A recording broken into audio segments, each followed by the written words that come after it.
بالله من الشيطان الرجيم. بسم الله الرحمن الرحيم.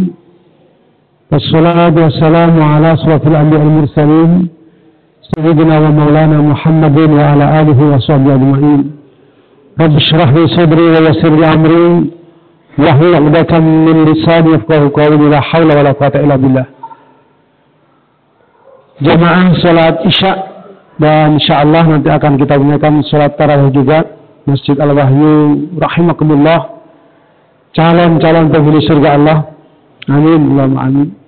Puji syukur kita panjatkan kehadiran Allah atas limpahan rahmatnya pada malam hari ini.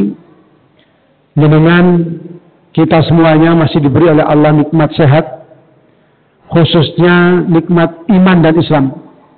Itulah nikmat yang dianugerahkan oleh Allah kepada hamba yang terpilih, yakni kita semuanya yang hadir di tempat yang mulia ini. Karena apa? Itulah yang menghantarkan kebahagiaan kita di dunia ini, lebih-lebih di akhirat kelak. Iman Islam. Dan mari kita pertahankan dengan niat semata-mata untuk mencari keutamaan dan ridha Allah. Kita istiqomah dalam hidup dan kehidupan kita, lebih-lebih di bulan Ramadan ini, di mana Allah menurunkan rahmatnya, kasih sayangnya sebulan penuh. Allah menurunkan maghfirahnya sebulan penuh. Jadi ampunan Allah dicurahkan kepada kita. Allah memberikan kesempatan kita untuk kita terpilih sebagai hamba Allah yang itqum minan nar sebulan penuh. Tinggal kembali kepada jenengan saya, kita. Maukah kita untuk menjemput 3 keutamaan itu atau kita sia-siakan? Saya yakin mulai awal taraweh di masjid yang kita cintai ini sudah banyak Ustadz, Kiai yang menyampaikan berkenaan dengan keutamaan Ramadan. Saya 10 menit ke depan, saya tidak akan ngomong keutamaan Ramadan, tapi bekal apa yang perlu kita persiapkan mumpung Allah Subhanahu wa Ta'ala masih memberikan kesempatan hidup kepada kita. Nikmat umur, nikmat kesehatan, sehingga kita bisa aktivitas seperti ini. Karena jenengan saya, kita nggak tahu yang namanya kematian itu kapan datangnya. Sebagaimana firman Allah, A'udzubillahi minasyaitonirrajim, fa idza jaa'a ajaluhum la yastakhiruna sa'atan wa la yastaqdimun. Dan apabila ajal kematian itu datang, tidak bisa diundurkan sedetik pun, begitu juga diajukan sedetik pun. Betapa banyak saudara kita sebelum Ramadan kemarin sudah dipanggil oleh Allah. Atau bahkan beberapa hari ini ada teman dekat kita, saudara kita yang kelihatannya masih sehat ketemu sama kita, tapi Allah menghendaki lain, dipanggil oleh Allah. Padahal dari segi umur mungkin lebih muda dari kita. Inilah rahasia Allah. Jemaah rahimakumullah, tentunya kita menginginkan kita punya passive income. Passive income itu bahasanya orang-orang yang usaha atau bisnis. Tapi mari kita tarik passive income itu pada diri kita ketika kita dipanggil oleh Allah, yang namanya income itu terus mengalir kepada kita. Bahasa agama kita apa? Shadaqatun jariyah atau jariyah. Nah, tentunya kita ingin memperoleh itu. Sehingga apapun yang kita lakukan itu bernilai ibadah dan bernilai jariyah.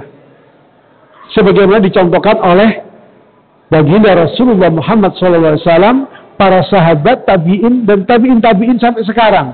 Kaum soleh.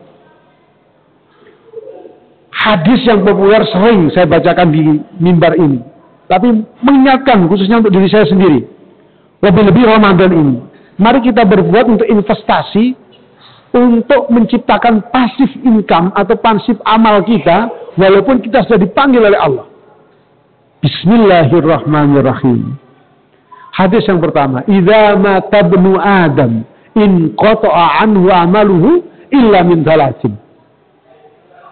Ada kalimat yang lain, idza matal insan in qata'a anhu amaluhu illa min thalathin.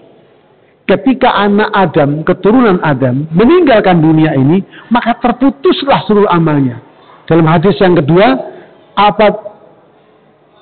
apabila anak manusia atau manusia ini meninggal dunia, maka terputuslah seluruh amalnya. Sama kalimatnya. Illa min salasin, kecuali ketika dia itu mempunyai 3 hal. Maka tidak akan putus. Apa itu? Yang pertama adalah shadaqatin jariyah. Sedekah jariyah. Bapak Ibu yang kami hormati, rahimakumullah, maka perlu kita menciptakan kalau kita ingin memperoleh sedekah jariyah yang terus, kita ciptakan sedekah jariyah dalam diri kita. Lewat apa? Ada infak, ada sedekah, ada zakat. Saya yakin di masjid yang kita cintai ini sudah menerima. Tadi takmir mengumumkan penghasilannya atau infaknya sekian juta. Tapi ada yang luar biasa.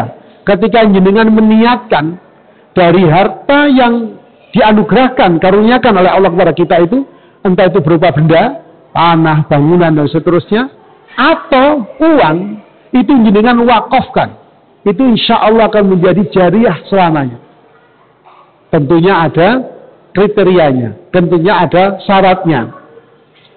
Kita serahkan pada nazir orang yang mengelolanya secara amanah, baik itu nazir perseorangan, organisasi maupun badan hukum. Dan itulah yang diatur fikih, model fikih Indonesia itu, yakni Undang-Undang 41 2004, Undang-Undang Wakaf. Juga ada Undang-Undang Zakat dan seterusnya. Itu model fikih Indonesia. Termasuk Undang-Undang Perkawinan itu fikih Indonesia. Maka kita mengeluarkan itu. Yang mudah saja lah, kalau tanah itu sekarang mungkin ya di antara kita mungkin diberi oleh Allah karunia. Tapi yang mudah lagi wakaf uang misalnya. Sudahkah kita, terutama saya yang ngomong, mewakafkan uang kita? Kalau jenengan ingin memperoleh sertifikat wakaf uang minimal 1 juta.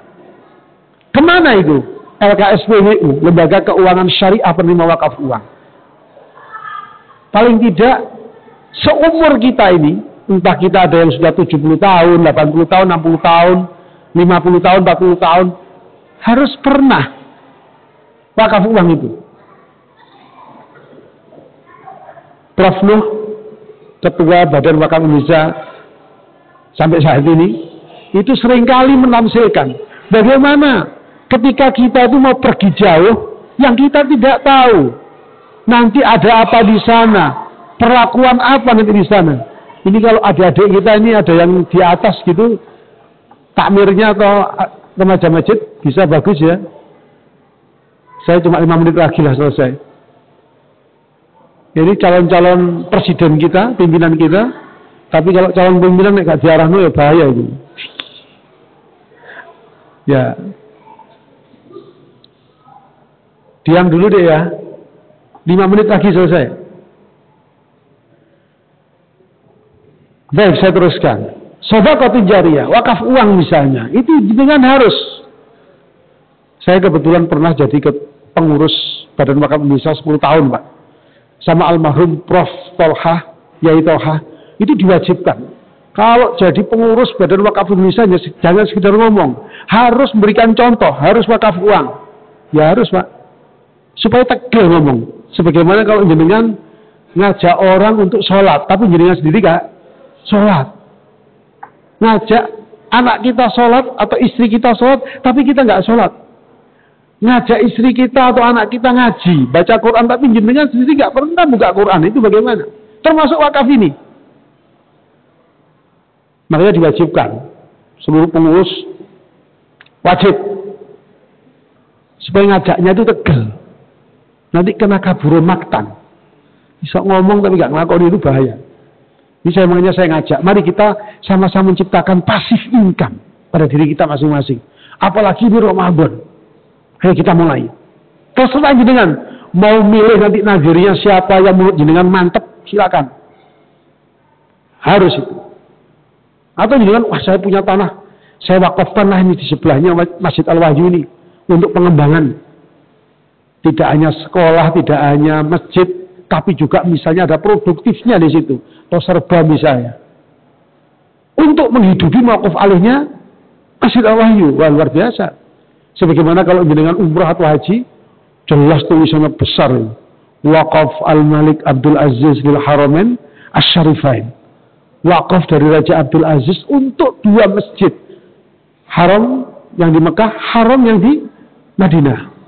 Jadi Makkatul Mukarramah dan Nabawi. Di bawahnya ada hotel bintang 5, ada perkantoran yang disewakan, ada mall yang modern. Wakaf itu. Hasilnya tetap diberdayakan. Itulah konsep sesungguhnya filantropi Islam, pemberdayaan ekonomi Islam lewat situ. Sehingga apa? Kita kuat. Kita sudah nggak butuh bantuan dan seterusnya. Karena pemberdayaan lewat diri kita. Dan alhamdulillah di Jawa Timur sudah mulai berkembang.